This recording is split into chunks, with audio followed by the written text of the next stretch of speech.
simple steps to fat loss. Number one is to stop drinking calories.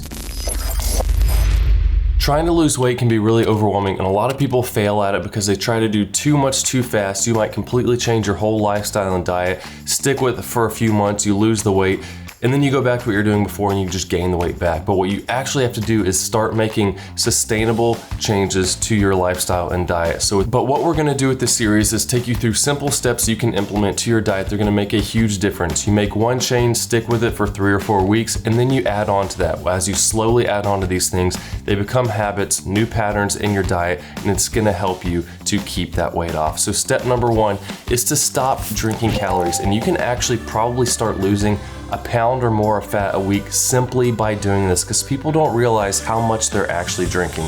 So first off, let's take a look at coffee. Or you could be having tea if you prefer that, but when it comes to coffee, the calories can add up quickly if you're not drinking it black. So if you're drinking your coffee black, no worries, you can skip ahead to the next step. But coffee creamer, you're looking at 35 calories per serving, and that's assuming that you're only using 1 serving.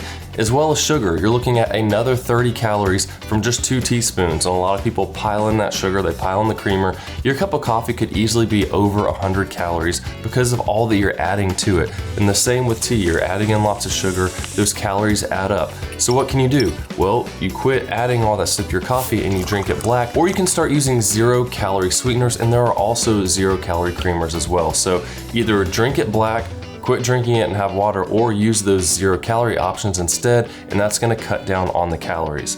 And next up, that takes us to juices, another thing that people typically have for breakfast, but even other parts throughout the day. You might have orange juice at breakfast, apple juice or cranberry juice later. You think, yeah, they're healthy, right? They're juices, but most of these are just really sugary drinks, like sugar is the only ingredient. And again, you're looking at 100 calories or more for a single serving. So that's assuming you're measuring out 1 8-ounce cup of juice, whereas it might be 1.5 to 2 times that. So again, by having those juices, you're just packing in the calories, and there's not really a whole lot of good options for low-calorie juices. I would just suggest you don't drink them at all and have an orange if you want to have the benefits and vitamins that you would get from a fruit, because you're not really getting that from a juice anyways. And I'm gonna kind of lump Powerade and those type of drinks into this as well, because there's a lot of sugar in those drinks. Depending on the size you get, a Powerade or Gatorade could be 80 calories up to 200 or even more. You get the really big ones, and those calories add up quickly. You probably don't even burn that many calories if you're drinking it while you're lifting weights at the gym. So instead, again, you can get these 0-calorie Powerades. They have that, and Gatorades. And you're gonna cut down all those calories while still getting the good flavor that you like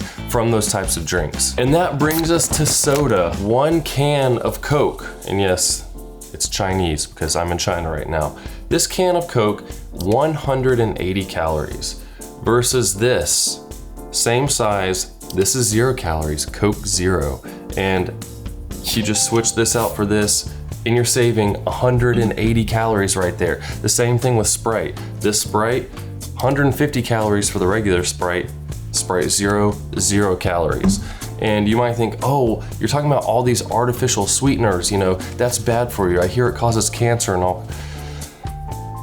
Perhaps it could have a negative effect if you're drinking about 40 a day for the next 20 years straight, but I doubt you're gonna be doing that. It would also be pretty expensive if you did that as well. And I would argue that losing weight from drinking the artificially sweetened beverages versus the normal is gonna be a lot better for your health than staying overweight and drinking those really sugary drinks. Because sugar can contribute to a lot of problems as well if you're overindulging. But of course, if you don't wanna have the artificial sweeteners, well, just switch to water and you're good to go. You're still cutting out a whole lot of calories. And that brings us to the final drink we'll cover, and that is alcohol. Now, when it comes to most of these other drinks, they're getting a lot of their calories from carbs. It's 4 calories per gram. Those carbs are coming from sugar. But alcohol also has the added calories from alcohol, which is 7 calories per gram. Now, your typical beers are gonna be between 100 and 200 calories, and the same with wines. White wines might be closer to 100, red wines around 200, and it depends on the size of glass you have as well, and most people aren't measuring those drinks out, and I'd be willing to bet a lot of y'all aren't just having one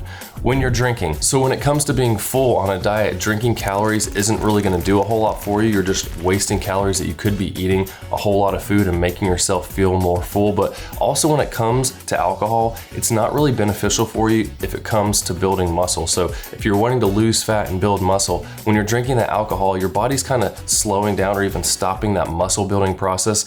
while it works on getting the alcohol out of your system, because it's literally a poison you're putting in your body. So with all of these different drinks, if you consider you're having the coffees, you're having the juices, the sodas and alcohols, if you cut all those out, you could easily be cutting out 500 plus calories per day, and a pound of fat is 3,500 calories you have to burn. So just by taking out all those caloric drinks that you have, you could be losing a pound of fat a week, even without changing your diet. If you're maintaining your diet but drinking all those things, making that switch is gonna make you automatically start losing weight. So this is the first simple step that I always tell people when you wanna lose weight is cut out drinking calories, because it's not gonna do much for keeping you full. There's a lot of options for the exact same drinks and 0 calories that you can have, so you still have that good flavor you like without taking in all the extra calories. So if you have any questions about drinks or caloric amounts in general, post them down below. Hit that like button if this video was helpful, and keep a lookout for the next simple step to help you lose fat, and I'll see you soon.